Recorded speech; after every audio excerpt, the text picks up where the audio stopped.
Rated PG. Patnubay at gabay ng magulang ay kailangan sa mga batang manonood. Ano yan ang mga balita sa Davao? Suspek sa papamusil kang Vice Mayor Anselmo Mejia Sr. Kinsa misibat yatong Domingo, nadakpan sa otoridad sulod lamang sa 24 oras. Pagpatukod sa sports complex sa Bago Usero para yung ginatuki sa konseho, pipila ka mga residente may barog nga dili muhawa sa area. Drug den sa Tagum City, giraid sa otoridad, daghang sabog armas na kumpiska. Duha katulisan nga namiktima og convenience store gabi, patay atol sa shootout. Og mga batang football player gikan sa Davao City, malampusong nadala ang kampyonato gikan sa Del Monte Cup 2015. Ang mga maksong balita, sugdana! Sa uban pang mga dapit na maabot din natin. Para saan nga ba ang mga nakatambak na mga relief goods? Wala nitong DFD-15. Nananatili pa rin daw siyang kampiyon sa puso ng kanyang mga kababayan.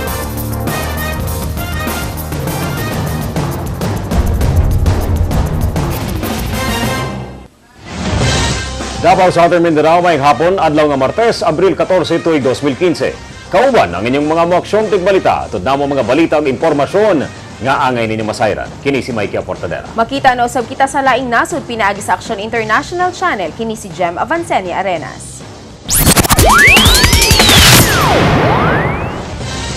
Partner, mga kapatid, may hapon kaninyong tanan. Human nga nakasibat ang suspect sa pagpamusil kay Malalag Vice Mayor Anselmo Mejias netong Domingo.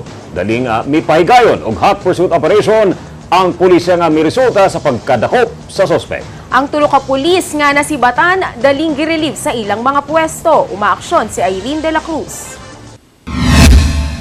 Wala pa man kaayo na ayo sa iyang mga samad apan wala na gibalik sa ospital o gibalog na lang dinhi sa Malalag Municipal Police Station kining si Raymond Alipayo. Kini human ni sibat si Alipayo samtang gibalhin kini gikan SPMC padulong Tagum Regional Hospital niadtong Domingo. Maayo na lang kanadakpan dayon kini gahapon sa balay sa uyuan niini sa Talaingod, Davao del Norte. Humaning tabang mismo ang iyang pamilya sa kapulisan. Matod sa OIC sa Malalag Municipal Police Station nga si Police Senior Inspector Jeff Mark Tercero, walay clearance gikan kanila ang pagtransfer sa suspect sa laing ospital. Tinawagan ako ng tropa nating nakadetail doon sa SPMC na may referral daw. So, amo po itong gift. Sabi ko na wag kasi ibig sabihin pwede na itong i-present muna sa korte. So, dali-dali kaming pumunta dyan sa SPMC from Malalag. Ang nangyari, hindi na namin naabutan. Bakit nakaalis yung atong suspect? Apan giklaro sa Regional Director sa Davao del Sur Provincial Police Office nga si Police Senior Superintendent Michael John Dubria nga posibleng manubag ang OIC sa Malalag Municipal Police Station, labaw na ang tulo ka mga pulis nga naka-assign nga magbantay sa suspect. Sa karon, girelieve na sa pwesto sila PO1 Felicissimo Calipsan, PO1 Leo Caburnay o PO1 Brando Bituon. There was no clearance from my end. No, there was no clearance coming from the police. So that is one angle that we have to investigate. The COP of Malalag was also directed to conduct his own investigation and to answer the questions why na nakalusot ang ating suspect. Imbestigahan sab karon sa Davao del Sur Provincial Police Office ang buhatan sa SPMC. Kini subay sa nadawat matud pa nila nga report nga girelease sa ospital si Alipayo tungod wala kini nasayod nga nagatubang diayog kasong frustrated murder ang ilang pasyente. Matod sa suspect, nakakuha siya og tiempo nga mosibat diyang nangaon ang mga personahe sa ambulansya. Gani, nabuhat kuno niya ang pagsibat tungod naluoy siya sa iyang ginikanan. Naluoy ko sa ginikanan kay wala ikagasto. Tungod sa kadlok kay wa mo koy labotan sibilyan mga igo kaya nga akong giadto de sa Malalag igo ra mo tabang sa akong iyaan kay mananggi ug mais. Umaaksyon, Irene de la Cruz, News 5. Giraid ganinang buntag sa otoridad ang drug den sa Tagum City. Dagang mga armas ug shabu na kumpiska. Umaaksyon si Lerma Alingalan. Narecover ang kilo-kilo nga gituuhang shabu, daghang armas, sama sa M16 rifle, .45 nga kalibre nga pistola, 22 caliber rifle, daghang mga bala, granada ug mga lighter. Dinhi sa panimalay ni Fredo Arimao sa Sitio Tugan, Barangay Madaum, Tagum City, dihang gihikay ang search warrant sa otoridad ganinang buntag. Si Fredo Arimao ang gituuhang leader na karon sa Arimao Gang, kinsa involved sa carnapping, drug trade o gun running. Sa likod sa panimalay ni ini, nakita sab kining usa ka barong-barong, diin gituuhang nagapayuhot og illegal nga droga ang grupo. Naatid diri karon no sa usa ka gituuhang drug den sa Arimao Gang, usa sa mga subject, pinakadako nga subject sa 12 ka mga search warrant nga gipatuman sa CIDG ug uban pang grupo. Og atong makita diri no kaning mga aluminum foil, nilikit nga aluminum foil nga gituuhang ginagamit sa pag suyop og illegal nga droga. Gani diri pod sa unahan makita nato ning isa ka sako nga naay sulod nga daghang aluminum foil, din makita pa ang mga gagmayng residue sa illegal nga droga. Dinhi sa pikas nga kwarto, ginadala o ginagamit matod pa ang mga babayi, bugti sa libre nga shabu. Matod sa otoridad, nakaengkwentro pa nila ang grupo ni Arimao. Apan, dali kining nakaikyas sa likod nga bahin sa panimalay ni ini. Posible kuno nga nakabantay na ang grupo sa maong operasyon. Natimbrihan sila nung approach na ang tropa. So, when we fired a warning shot, nag-retaliate sila. So, nagkaroon ng brief encounter. Hanggang sa nakita nila na marami ang operatiba. So nag-withdraw sila sa may jungle portion. Sa lain pang search warrant, nasikop kining mag-igsuong sila Ray og Elmer Brunei. Narecover sa balay ni ining si Ray ang ubay-ubay ka mga sachet sa gituuhang shabu, .45 nga kalibre sa pistola, mga bala og mga drug paraphernalia. Nahimong emosyonal ang asawa ni ini tungod sa daghang shabu nga narecover sa ilang panimalay.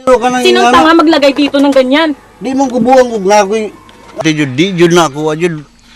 Kanang mga nakita nila dia. Di jud na ako. Mo na giingon ako. Bisang pagpatyong ko nila karon diri. Sa panimalay ni Elmer Brunei, pipila ka mga sachet sab sa gituuhang shabu ang narecover. Wala matod pa magdahom ang live-in partner ni ini sa nadiskubrihan sa iyang pares. Bago pa man.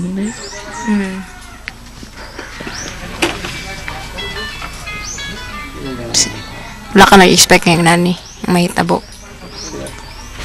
Ha? Isa mo dili na ako Wa ko'y kakayahan nga mugunita nga kadaghan nga kuan, butang. Kay kinsa na, sir? Siguro ang tagian ang nagkuan diya sa sulod. 12 ka mga search warrant ang dungan nga gihikay sa otoridad. Mapasalamaton ang mayor sa syudad tungod nabulabog na ang dako nga merkado sa illegal nga droga sa Tagum City. Sukad matod pa sa paglingkod sa mayor ni adtong tuig 2013, na-report na kaniya ang mga illegal nga transaksyon sa area. Apan, tungod armado ang grupo, naglisod ang kapulisan pagsulod dayon sa area. Kung talagang patago gyud imo gyud ang ilubong ang mga ebidensya. Anywhere makita nimo nagkatag. Murag yano lang, murag way of life dito. So lununon man gud. Niingon nila nga di gyud na masulod ang kanang lugara. But now we have proven na sulod namo. And we will not stop. Padayon nga ginapangita sa kapulisan ang grupo ni Arimao. Samtang napatay sa otoridad ang usa ka Danilo Sicosana, kinsa gidala sa punerarya sa Tagum Regional Hospital. Umaaksyon, Lerma Alingalan, News 5. Namatay na ang founding chairman sa Bangsamoro Islamic Freedom Fighter nga si Umbra Cato. Kini ang gikumpirma mismo ni Dato Saudi Ampatuan Mayor Samsudin Ping Dimaucom. Cardiac arrest matod pa ang gikamatay ni Cato gahapon sa buntag. Bisan si MALF Chief of Information and Peace Negotiator Moager Iqbal mikumpirma sa maong balita. Pikas bahin kahinumduman nga ginapadali na ni Davao City Mayor Rodrigo Duterte ang pagduso sa pagpatukod og sports complex sa UP Mindanao. Apan ganina gituki sa mga konsehal kung kinsa ang mutubag sa relocation ug compensation sa mga pamilyang mapapahawa sa lugar. Ani ang report. Sa privilege speech ganina ni 3rd District Councilor Victorio Advincola Jr., iyang giduso nga ang University of the Philippines Mindanao Campus ang maoy angay motubag sa relocation ug compensation alang sa mga pamilya nga maapektuhan sa planong pagpatukod og sports complex sa 20,000 square meters sa Bago Oshiro ning Dakbayan sa Davao. Kinahanglan sab matud pa nga ma-review ang mga kanhing Memorandum of Agreement sa lokal nga panggamhanan sa Dakbayan sa Davao ug sa UP Mindanao. As a member of this collegial body, tasked among others to balance and protect the interests of our people and the government, I speak before you on the matter of the proposed sports complex inside the reservation area of UP Mindanao at Barangay Bago Oshiro in the 3rd District of Davao City.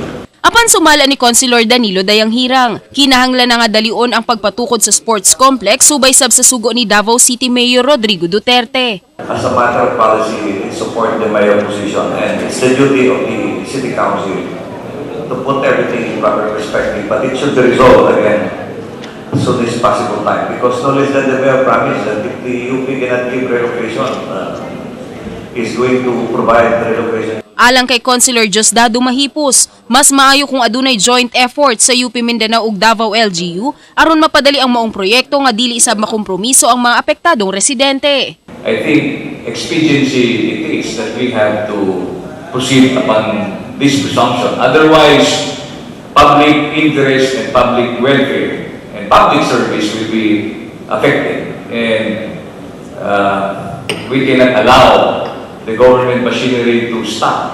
Sunod semana, nakatakdang tukion pag-usab ang MOU kabahin sa pagpatukod sa sports complex nga adunay budget nga 8 billion pesos. Umaaksyon, Jem Avancenia Arenas, News 5.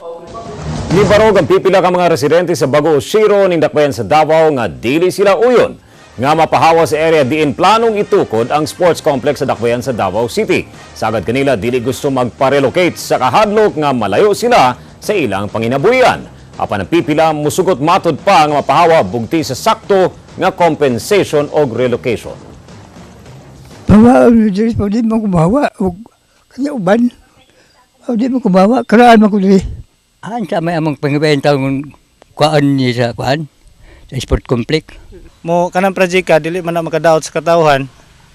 Pero, dili mo po may kayo mo kuan nga mo lang nga. Kung unsay nasa balaod, ilan lang ito. At ang duha katulisan, patay atol sa shootout gabi ug mga batang football players gikan Davao City nagkampyonato sa Del Monte Cup 2015. Kini guban pa sa pagbalik sa Aksyon Davao.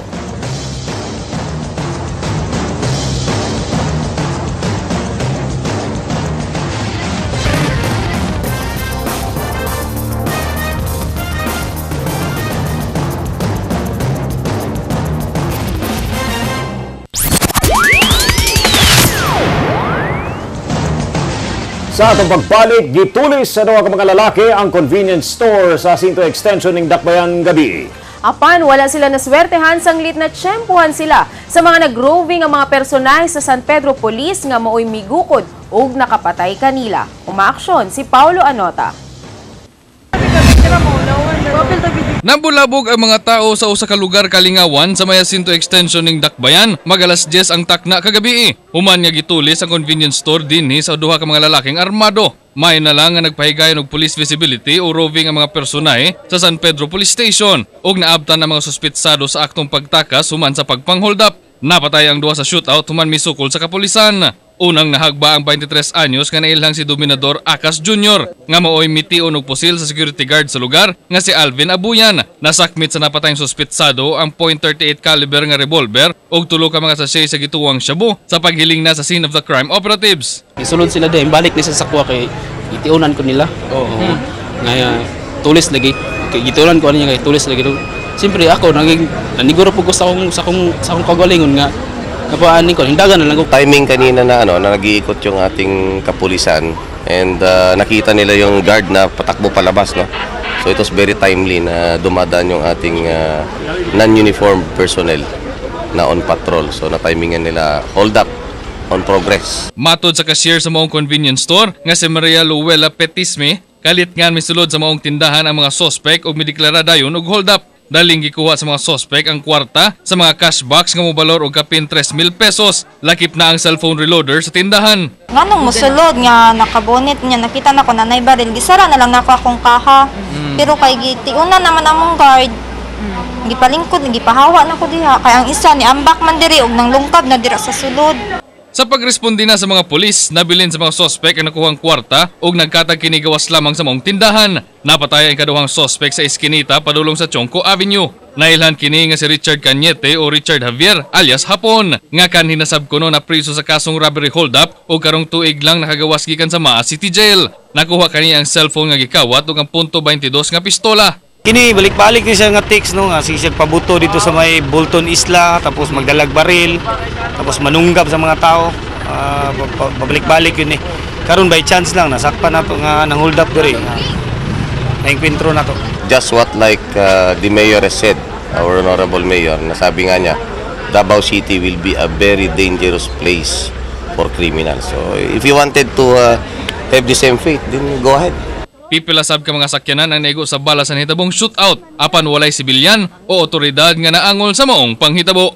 Umaaksyon, Paulo Anota, News 5. Igo na lang sa paghilak ang mag-igsuon nga sila El Nino ug Joseph Matireg. Kinihuman nga naaktuhan ang duha sa operatiba sa Santa Ana PNP nga nagpuput og iligal nga droga pasado alas 3 gahapon sa hapon sa Barangay 31-D Boulevard, Davao City. Nakuha sa duha ang duha ka pakete sa gituuhang shabu. Sa susamang lugar sab nadakpan ang 30 anyos nga si Armando Paglas nga nagpuput sabog iligal nga droga. Pulos magatubang og kasong paglapas sa Republic Act 9165 kon Comprehensive Dangerous Drugs Act of 2002 ang mga tinakpan. Siya man dapat kaya yaman to ka nagayo lang ko daw ang cellphone nagayon. Naglimpyo lagi kong balay. Kung baligya sir, mga relo man mga Ray-Ban. Gamit ka na eh. Wala yun sir. Tiga, kuhan mo ko sir, tinujud, tiga pantukan. Daling gitabang sa mga personal sa Central 911 Ambulance ang 43 anyos nga si Julius Quiapan. Og laing usa pa ka lalaki human mabanggaan sa usa ka motor sa diversion corner Bacaca Road ning Dakbayan pasado alauna ganihang kadlawon. Nailan ang driver sa motor nga si Eduardo Hizola Jr. nga naangol sab. Nagtindog lamang sa kilid sa highway ang duwa sa dihang naligsan sa matod pa hubog nga driver. Dali silang gipangdala sa SPMC aron mapatambalan. Ubog kayong driver sa wave. Ubog kayo siya. Ano kaingon ka sir? Eh, ako magiging silang dayong gitabang. Ako magiging mismo ni tabang sila kaya ako may tao da sa atbang. Hindi maho siya ka? Oo, maho gilim nun.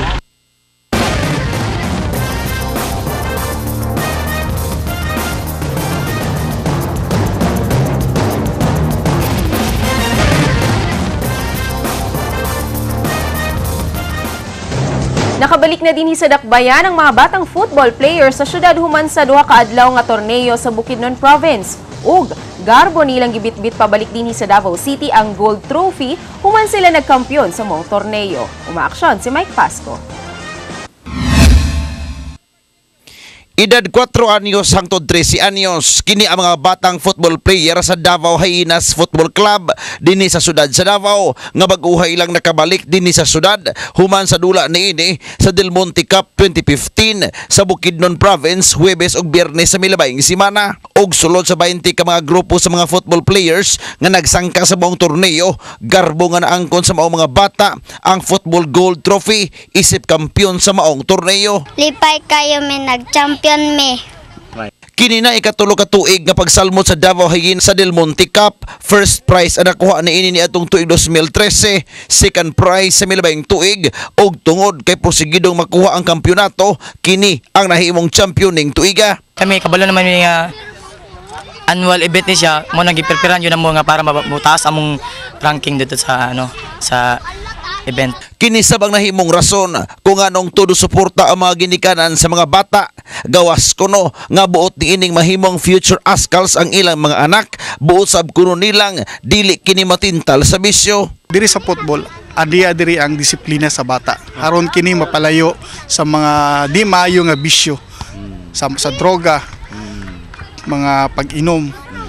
Usa karon buot sa mga organizers sa Davao Higinas nga mobisita sa matag barangay aron nga inganyuhon ang mga batang nag-edad og 4 hangtod 13 anyos nga mosalmot sa grupo. Gani, usa sa pinakabag-ong miyembro karon sa maong grupo mao ang 4 anyos nga si Jacob Tugunon nga taga barangay Leon Garcia, Agdao. Jacob, ganun gusto maging football player?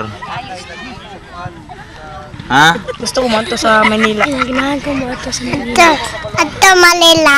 Karong umaabot nga Nobyembre, buot sa Davao Higinas football team nga mosalmot sa Alaska Football Tournament sa Manila. Umaksyon, Mike Pasco, News 5. Kabalubo mo mga kapatid ng awang former heavyweight champion sa gikakurat sa tanan. Alang sa atong kabalubo mo, segment for today. Atong kauban si Radio 5 anchorman Robert Teo.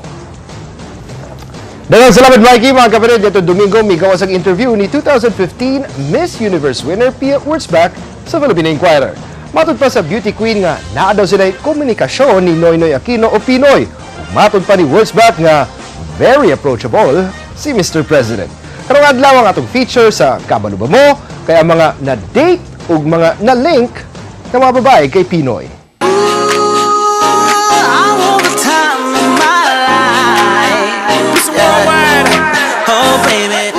Kabalubo mo mga kapatid, pag-abot sa pag-date, si Pinoy ang presidente nga pinakaswabe. Si Mr. President ubay-ubay na ang na-date sa media industry. Si Pinoy nauyab na ang sikat nga anchor nga si Corina Sanchez nitong early 90s. Ug matud pa sa interview ni Pinoy nitong 2010, duha na daw kadekada sila bulag. Nitong nagminyo si Mara Rojas ug Corina, happy po daw si Noynoy para sa amigo ug sa iyang ex-girlfriend. Usa pod ka anchor nga nauyab ni Pinoy kay si Bernadette Zambrano. Ang duha nag-date sulod sa usa ka tuig ug tunga. Another anchor nga naling kay Pinoy kay si Grace Lee. Si Korean Beauty ug Mr. President nag-ila-ila sa usa ka Cebu function.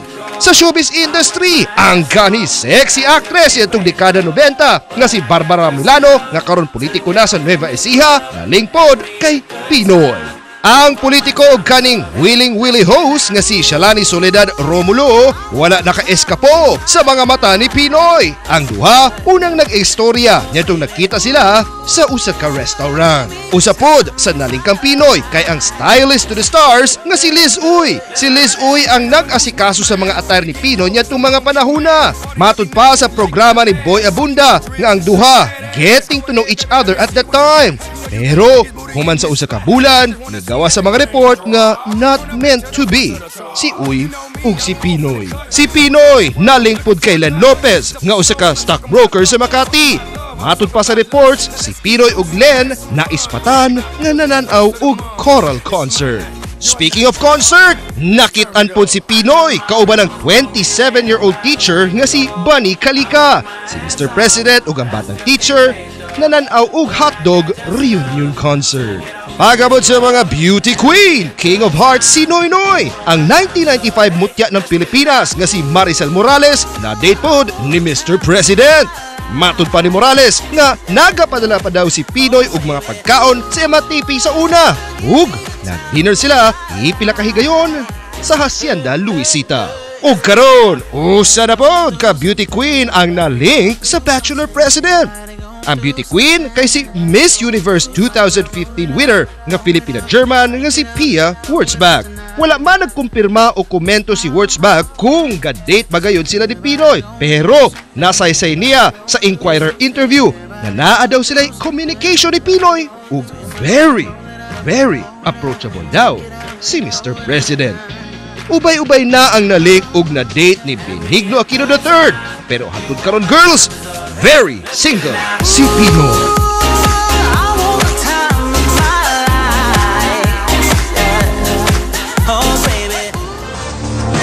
Kuya, good na imong presidente. Og magkato ang 30 minutos nga siksik sa mga balita o impormasyon nga nagbuhat sa pinakamaksyon nga newsroom sa Dakbayan. Alang sa dugang pa mga balita lagon lang sa www.interaction.com.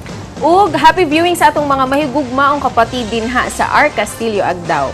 Ug kung aduna mo'y mga balita nga butin yung maaksyonan o dili ka mga litrato ug video sa mga panghitabo sa inyong lugar, ipadala lang kini sa TV5 Davao Facebook page.